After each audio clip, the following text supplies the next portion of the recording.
সকলকে আমার আনন্দিত জয়গুরু। আজকের আলোচ্য বিষয় হলো ডিপি ওয়ার্ক। হারিয়ে যাওয়া সন্তানদের খোঁজে। লেখক হচ্ছে অনল দেবনাথ। উত্তরপ্রদেশ মধ্যপ্রদেশে ডিপি ওয়ার্কের কাজে বেরোনোর আগের দিন পরম পূজ্যপাদ শ্রী শ্রী অবিন দাদা আমাদের সবাইকে নিয়ে মিটিং করে নিজের মুখে বলে দিলেন যে দেখ, তোদের কিন্তু কাজ করার সময় অনেক বাধা আসবে। প্রথম 15 দিন খুব ভালোভাবে কাজ করতে পারবি, কোনো কিছুর অভাব হবে না। কিন্তু তারপর থেকে অনেক ধরনের বাধা বিপত্তি আসতে থাকবে। যেমন ধর, থাকার জায়গা পাবি না, পেট্রোল পাম্পে ঘুমাতে হতে পারে, জল পাবি না, খাবার পাবি না, ইলেকট্রিসিটি পাবি না, শরীর অসুস্থ হলে ওষুধ পাবি না, লোকজনের গালিগালাজ শুনতে হতে পারে। কারো বাড়িতে হয়তো থাকা খাওয়ার ব্যবস্থা হলো, পায়খানায় গিয়ে দেখলি নোংরা হয়ে আছে, তখন নিজে পরিষ্কার করে পায়খানা করতে হবে। তারপর দেখলি যে এমন একটা খাওয়ার জিনিস দিল যেটা তোর একদমই অপছন্দ, খেলে হয়তো বমি হয়ে যাবে, তারপরও ওই লোকদের সাথে কথা বলতে বলতে হাসি মুখেই ওই খাবার জিনিসটা খেয়ে নিতে হবে। খাওয়ার জিনিস দিলে ফেলবি না। কখনো হয়তো ইচ্ছে হলো আজ একটু বাইরে খাওয়া দাওয়া করব। সেক্ষেত্রে যার বাড়িতে থাকবি তাদের আগেই জানিয়ে দিবি যে আজকে আমরা একটু বাইরে খাওয়া দাওয়া করব। আপনারা ঘরে কোনো খাবারের ব্যবস্থা করবেন না আমাদের জন্য। আর যে বাড়ির নিয়মটা ভালো করে জানবি যে তারা কখন খাওয়া দাওয়া করে, কখন ঘুমায়, তোরাও ঠিক ঠিক সেইভাবেই করবি। মোট কথা হলো, তোদের জন্য অন্য লোকদের যাতে অসুবিধায় না পড়তে হয়, কোনো কষ্ট যাতে না হয়। তাছাড়া এমনও হতে পারে কোনো গুরুভাই পাবি না, এমন অবস্থায়ও কাজ করতে হবে। কাজ কিন্তু বন্ধ রাখা যাবে না, সব বাধা অতিক্রম করে কাজটা কমপ্লিটই করতে হবে। তিনি যে মালিক, তিনি যে সবকিছু আগে থেকেই জানেন, দেখতে পারেন, তার প্রত্যক্ষ প্রমাণ আমরা উত্তরপ্রদেশে ভ্রমণের সময় পেলাম। বেরোনোর আগের দিন রাতে মিটিংয়ে তিনি যা যা বললেন তা একদম অক্ষরে অক্ষরে মিলে গেল। একটা মানুষের কতটুকু মহত্ব তা তখন বুঝতে পারলাম যখন দিনের পর দিন শুধু মানুষ খুঁজছিলাম, কিন্তু একজনেরও দেখা পাচ্ছিলাম না। রোজ 150 থেকে 200 কিলোমিটার দূরে দূরে, গ্রামের অনেক ভিতরে গিয়েও কারোর দেখা পাইনি।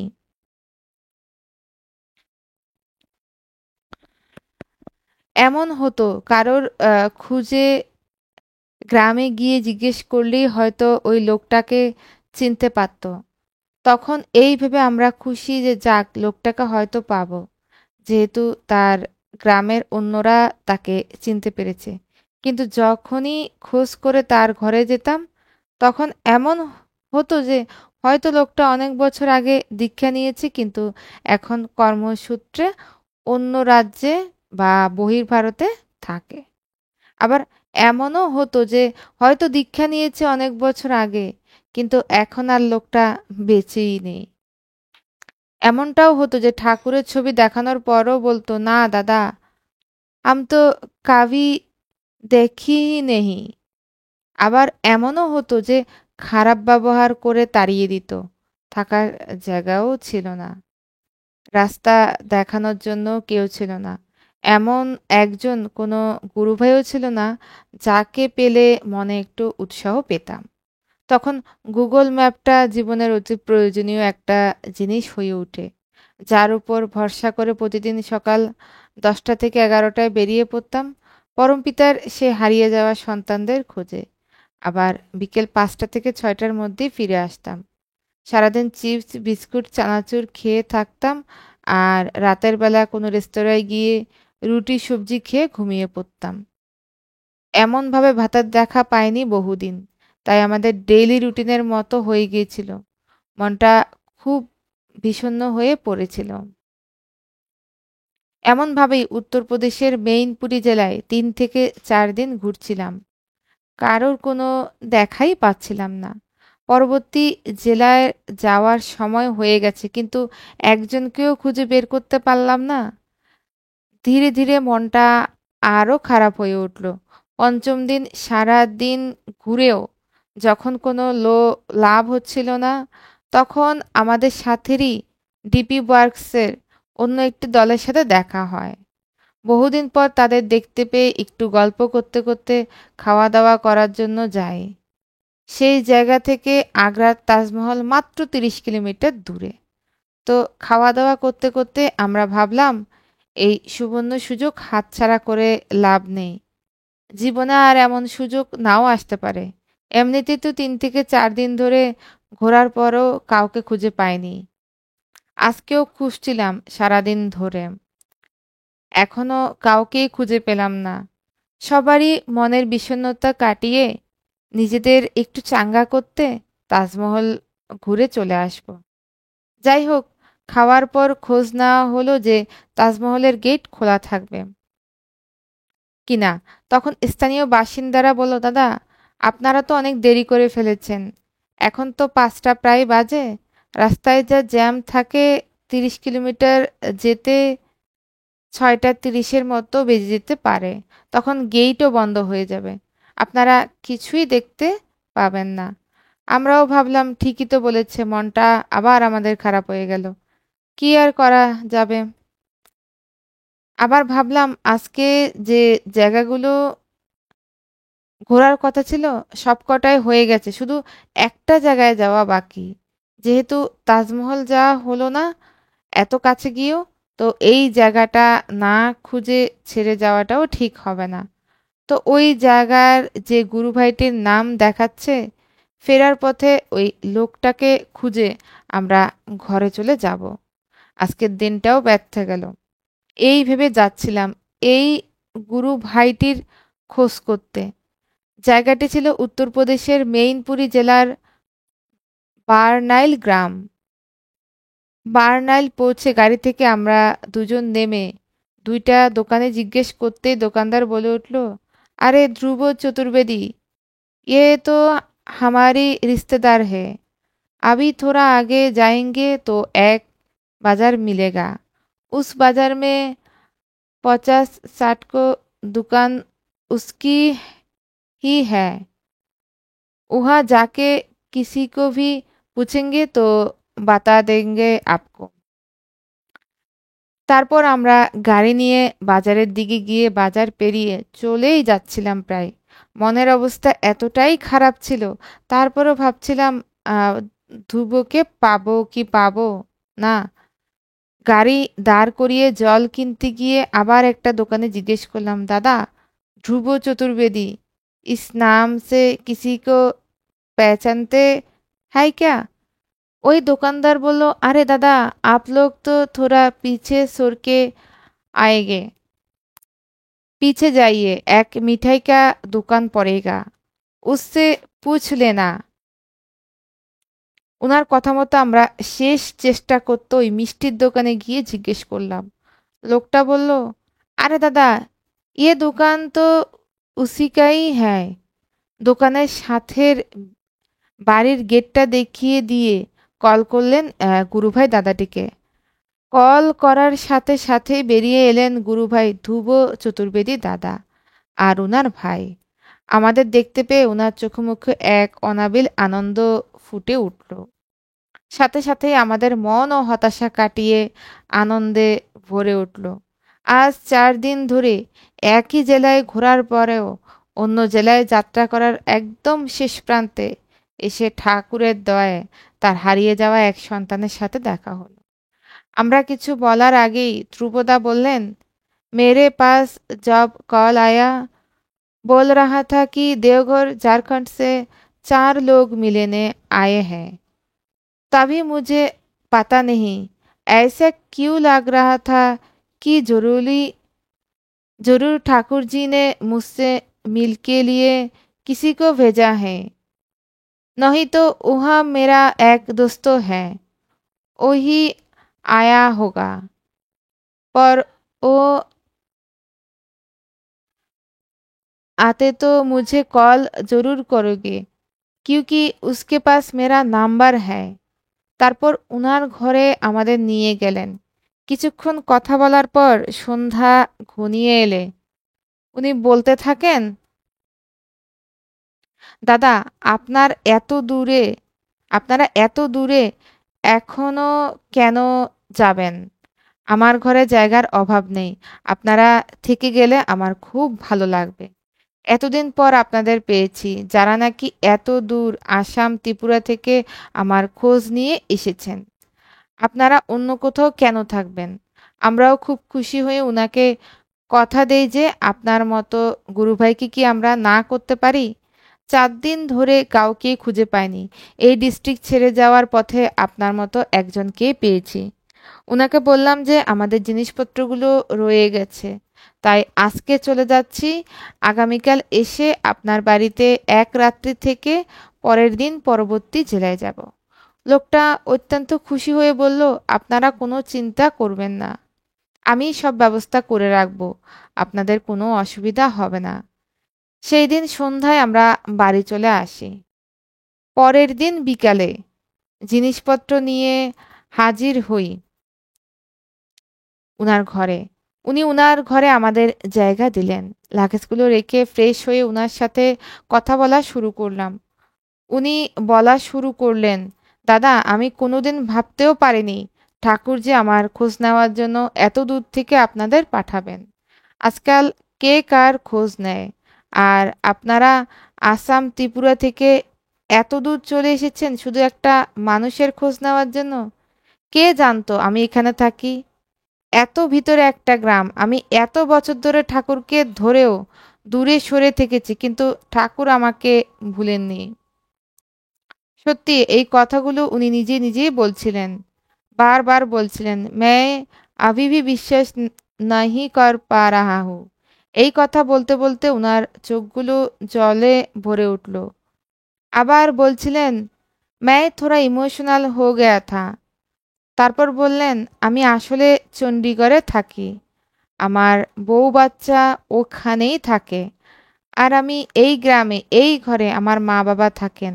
এটা আমার জন্মস্থান। যদিও বাবা মারা গেছে ২ বছর হবে, আপনারাও যদি ৮ থেকে ১০ দিন পরে আসতেন তাহলে হয়তো আমাকে আর পেতেন না। চণ্ডীগড়ে যাব প্ল্যান চলছে। একদম সঠিক সময়ে আপনাদের সাথে আমার দেখা হয়েছে। সত্যি আমি বিশ্বাস করতেই পারছি না। তিনি আরও বলেন, আমি ইন্ডিয়ান এয়ার ফোর্সে চাকরি করতাম বি-৫ হেলিকপ্টারের রেডিও কমিউনিকেশন টেকনিশিয়ান হিসেবে।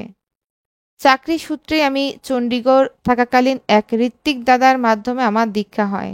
সেই ঋত্বিক দাদা খুবই ভালো। তার সাথে উনি একজন বড় প্লাস্টিক সার্জন। আর ঠাকুরবাড়ি থেকে ওই ঋত্বিক দাদার কাছে অনেক গুরুভাই বোনদের পাঠানো হয় ট্রিটমেন্টের জন্য। দীক্ষা দেওয়ার পর ঋত্বিক দাদা প্রায় সময় আমার খোঁজ খবর নিতেন। আবার সৎসঙ্গে যাওয়ার জন্য অনেক করে বলতেন। আমি কয়েকবার গেছি সৎসঙ্গে, তারপরে আর যাই না। তা সত্ত্বেও ঋত্বিক দাদা খোঁজ খবর নিতেন। অনেক বলতেন ঠাকুরের কথা, আবার কখনো উনার সাথে দেওঘরে যাওয়ার কথাও বলতেন। কিন্তু আমি খুব একটা পাত্তা না দিয়ে ঠাকুর থেকে দূরে সরে থাকতাম। ইষ্টিভিতেও বন্ধ করে দিয়েছি কিছুদিন করার পর। এইভাবেই জীবন চলতে থাকে। কিন্তু এদিকে তো বাবার বয়স হয়েছে। হঠাৎ একদিন উনি মারা যান। তারপর গ্রামের বাড়িতে মা আর বোন একা হয়ে পড়ে। বোনের বিয়ে হয়নি তখনও। ধীরে ধীরে আমার উপর অনেক চাপ চলে আসে। টাকা পয়সা, জায়গা সম্পত্তি, দোকানপাট, ক্ষেত খামার, কোনো কিছুর অভাব নেই গ্রামের বাড়িতে। সব বাবাই দেখতেন, কিন্তু অভাব না থাকা সত্ত্বেও শান্তিতে থাকতে পারছিলাম না। মানসিক শান্তি, আনন্দ কোনোটাই নেই। আস্তে আস্তে আমি ডিপ্রেশনে চলে যাই। তখন ভাবলাম, চাকরি অনেক করলাম, আর হচ্ছে না, বাড়িতে যেতেই হবে। এই ভেবে চাকরিতে ইস্তফা দিয়ে গ্রামের বাড়িতে চলে আসি। আস্তে আস্তে সবকিছুর দায়িত্ব পালন করতে শুরু করি। বার্নাহল বাজারে আপনারা যতগুলো দোকান দেখতে পাচ্ছেন, এর মধ্যে ৫০ থেকে ৫৫টা দোকান আমাদের। আর ক্ষেতের পরিমাণ আছে যে আমাদের কোনোদিন সবজি কিনতেই তো হয় না। বাজারে বিক্রি হয়, দূর দূরান্তে লরি করে পাঠাতে হয়। এই সব কিছু দেখাশোনা শুরু করি। ১ বছর ধরে এইসবই করে যাচ্ছি। গ্রামের বাড়িতে থাকছি। বোনকেও বিয়ে দিয়েছি, বেশিদিন হয়নি। ঘরে মা আছেন, আমরা ২ ভাই আছি। बड़ो भाई न्यूज़पेपरे काज करें। तो 1 साल के बाद अभी धीरे धीरे सुधार आने लगा है। ऐसा नहीं कि सब ठीक हो गया, পরে धीरे धीरे ठीक हो रहा है। कुछ नहीं और समय लगेगा, उसके बाद चंडीगढ़ जाऊंगा। তারপর বললেন, আপনাদের আসার পর এখন আমার মনে হচ্ছে আমি কার থেকে এতদিন দূরে সরে ছিলাম। দীক্ষা নেওয়ার পর আমি নিজেকে এত দূরে সরিয়ে দিলাম, ভুলে গেলাম সবকিছু। 1-2 বছর এত কঠিন পরিস্থিতির মধ্য দিয়ে যাচ্ছিলাম, তারপরও ঠাকুরজি আমাকে ভোলেননি, আমাকে দূরে সরিয়ে দেননি। যাকে আমি ভুলে গিয়েছিলাম, দূরে সরিয়ে দিয়েছিলাম, তিনিই কিনা আমার খোঁজে আপনাদেরকে পাঠালেন। সত্যি আমার অনেক বড় ভুল হয়ে গেছে। এই বলে উনি ওনার ঋত্বিক দাদাকে কল লাগিয়ে আমাদের বলছিলেন যে, দাদা, আমি 2 বছর পর আমার ঋত্বিক দাদাকে কল লাগিয়েছি, যিনি কিনা আমার এত খোঁজ খবর রাখতেন, সবসময় ঠাকুরের কথাই বলতেন। এরপর উনি ঋত্বিক দাদাকে বললেন, দাদা, আমি ধ্রুব বলছি, চিনতে পেরেছেন? আপনাকে 2 বছর পর আমি কল করলাম। আপনি একদিন বলেছিলেন ঠাকুর যে তার সন্তানদের কখনো ভুলেন না। ঠিক আমি তার প্রমাণ পেয়ে গেলাম। দেওঘর থেকে পরম পূজ্যপাদ আচার্যদেব 4 জনকে আমার খোঁজ খবর নেওয়ার জন্য আমার গ্রামের বাড়িতে পাঠিয়েছেন। আমি এখন থেকে আর ঠাকুরকে ভুলে থাকবো না, আবার ইষ্টিবৃতি করতে শুরু করব। এই বলে ফোনটা আমাদের কাছে দিলেন। ঋত্বিক দাদাও আমাদের সাথে কথা বলে খুব আনন্দ পেলেন। তারপর ধ্রুবদা আমাদের পুরো কন্ডিশনের কথা শুনে বলছেন, এইখানকার লোকগুলো না একটু অন্যরকম। আপনি তাদের যতই বোঝাবেন, ওনারা অনেক ধরনের প্রশ্ন করতেই থাকবে, ঘুরিয়ে পেঁচিয়ে আপনাকে জব্দ করার চেষ্টা করবেই করবে। ঠাকুরের দীক্ষা নিয়ে আমরা পাবো কি? কেন নেব? উনি কে? এসব আরো অনেক ক্রিটিক্যাল কন্ডিশনে ফেলতে পারে। কিন্তু এখানে যদি কাজ করতে হয়, 10 থেকে 12 দিনের জন্য এসে গিয়ে লাভ হবে না। এখানে কন্টিনিউয়াসলি থেকে কাজ করতে হবে। আর যে কাজ করবে তাকে একটু স্মার্ট, নলেজেবল, এডুকেটেড, টাকা পয়সার অভাব নেই, নেতা মন্ত্রীদের সাথে ওঠা বসা আছে, এই রকমই হতে হবে। নইলে কেউ পাত্তাই দেবে না।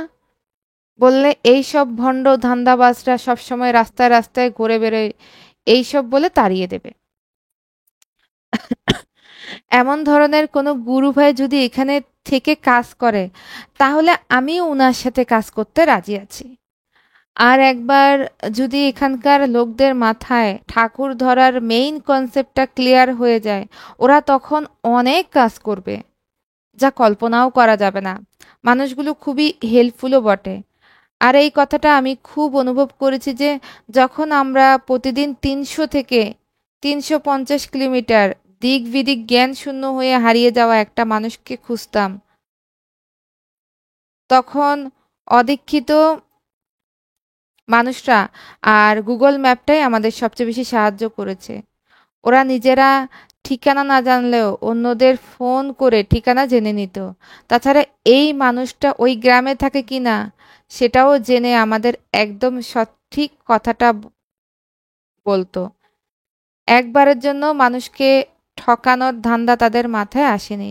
তারপর ধ্রুবদা ওনার বৃদ্ধ মা মিলে আমাদের জন্য রাতের খাবার বানিয়েছিলেন। আমরা 4 জনই, ধ্রুবদা আর ওনার ভাই, সবাই একসাথে বসেই খাওয়া দাওয়া করলাম। খুবই আনন্দ উপভোগ করলাম আমরা সবাই। তারপর রাতটা কাটিয়ে পরদিন সকালে আমরা তাদের বিদায় জানিয়ে পরবর্তী জেলার উদ্দেশ্যে বেরিয়ে পড়ি।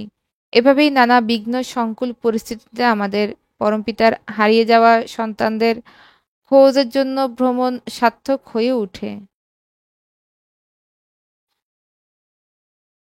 সকলকে আমরা আনন্দিত। জয়গুরু। পরমদয়ালের অশেষ কৃপায় ডিপি ওয়ার্ক সম্পন্ন হলো।